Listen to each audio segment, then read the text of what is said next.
Growing up in Mumbai, we were fond of going to nice restaurants. As judges, we were service members of clubs like the US Club. US is not United States, but the United Services Club, run by the Army, Navy and Air Force. When we went to Allahabad, we realized that these appendages of urban life are no longer available in Allahabad. But in that little nest which we made our home, you realized how little you need in life to be happy.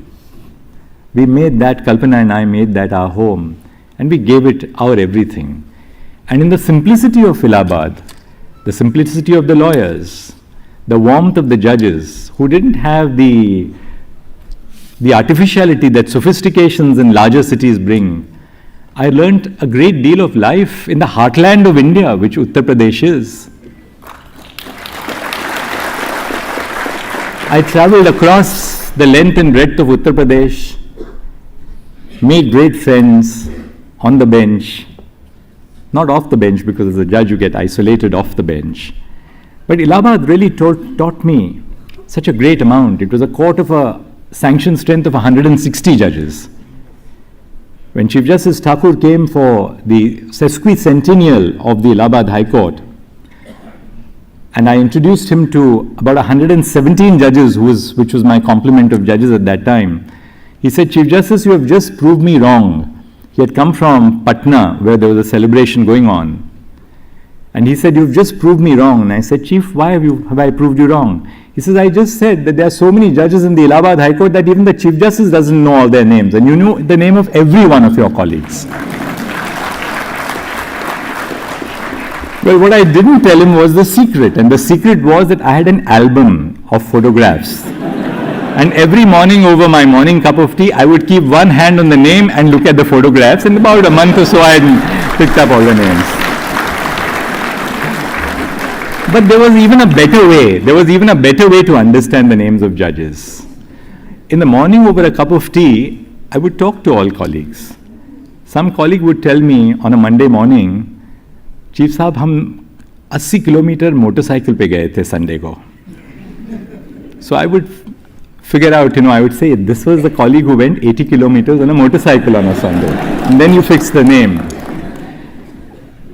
The more interesting part was when, during the course of the National Judicial Commission hearings before the Supreme Court, judges were not being confirmed.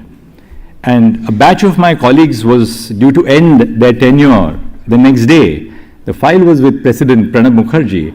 And I get a frantic call from my Registrar General asking me, he says, "There's a call from the President's house that we have this judge," I will not name the judge, "with an end which says Roman 4. And the President wants to know, why is this judge called Roman 4? What has happened to the first 3?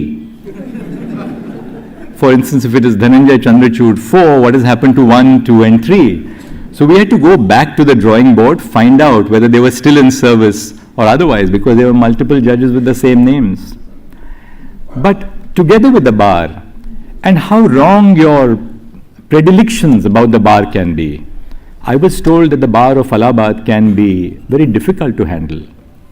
But my experience about the bar at the Allahabad High Court was exactly to the contrary. It was a wonderfully amicable bar, a very respectful bar. But the one thing which the lawyers in Allahabad taught me is that I didn't have to be taught this in Mumbai, because the lawyers knew me as a lawyer, as a judge. They took me for granted and I took them for granted. But the one thing which I learnt in Allahabad was that so long as you are objective with the bar, they accept you for all your foibles. All that you have to do is to lift your pen when you have heard the argument and turn to your steno, and they'll say, "Thank you, my lord." They did not push their point beyond a point. So that was the kind of bar which we had in the Allahabad High Court. Ready to support the judiciary, ready to support the judges, extremely supportive of the work which we did, and accepting of the change which we tried to bring about in the bar. And I had some very seasoned colleagues, Justice Vikram Nath is here, so if I had a problem, I would always go to my seasoned colleagues and say, "Yes, strike mita do." And sure as anything else, the strike would be over. Of course, I had my fair share of strikes in Allahabad as well. And sometimes you wonder, was I really responsible for this strike? you know, one thing which I'm sure a lot of you know, that lawyers' strikes really start with one reason, but then they continue to 5 or 6 other reasons which were not the reasons why the strike began.